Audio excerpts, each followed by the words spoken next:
Oke, selanjutnya kerumunan yang kedua adalah kerumunan sementara atau yang dikenal dengan casual crowd. Di dalam casual crowd ini ada 3. Yang pertama adalah inconvenient aggregation. Artinya kerumunan ini adalah kerumunan yang bersaing untuk mendapatkan fasilitas yang sama. Kira-kira apa ya kerumunan yang bersaing? Yes, antri.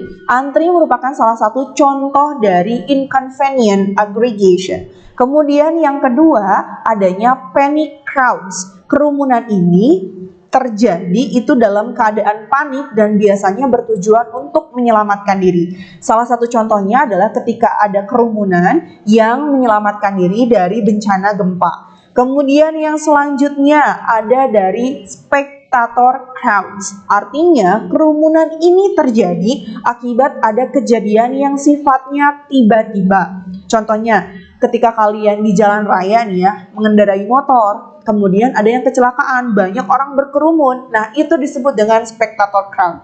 Ingat, spectator itu tiba-tiba. Kalau panic crowds, ingatnya panik. Kalau inconvenient aggregation, ingatnya antri. Oke? Oke, selanjutnya ada kelompok sosial yang tidak teratur, ada kerumunan menurut Bloomer. Nah, beliau ini membagi 4 kerumunan. Yang pertama adalah casual crowd, ya, kerumunan sambil lalu pergi. Artinya memang kerumunan ini tidak terjadi interaksi yang intensif. Mereka hanya melihat kemudian pergi. Contohnya misalkan ada orang yang lagi demo satu barang, kalian di pasar gitu ya contohnya.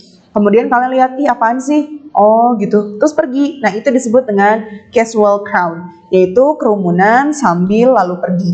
Kemudian yang kedua ada kerumunan ekspresif, ya. Kerumunan ini adalah kerumunan yang di dalamnya meluapkan ekspresi, begitu ya. Contohnya misalkan kalian lagi nonton konser, kemudian konser slang misalkan ya.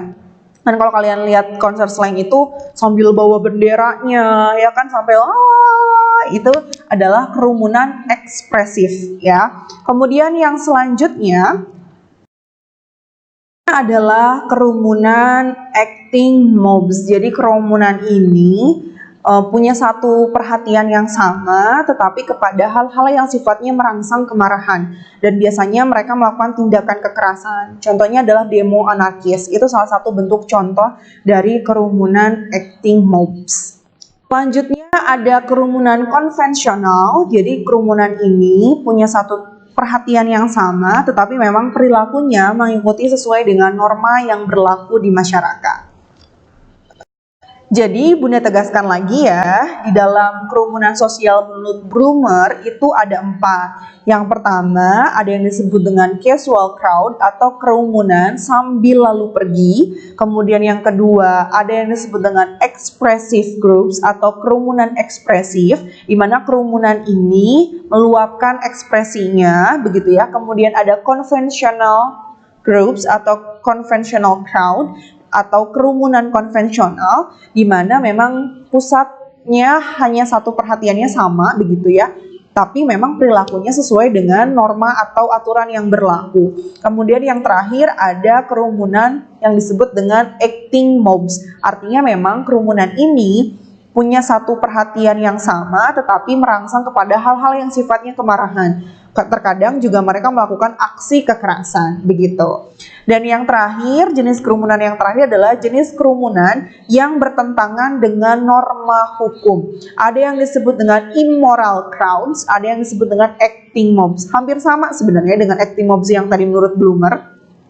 Kalau immoral crowds itu adalah kumpulan orang-orang yang tidak bermoral. Contohnya ada kerumunan yang sedang memakai narkoba atau minuman keras. Kalau acting mobs hampir sama dengan apa yang dikatakan oleh Bloomer, yaitu kerumunan yang memang merangsang kepada kemarahan dan biasanya melakukan tindakan-tindakan kekerasan. Sampai situ dipahami lumayan cukup banyak ya materi kerumunan, tapi tolong diingat kata kuncinya, ditulis intisarinya. Oke?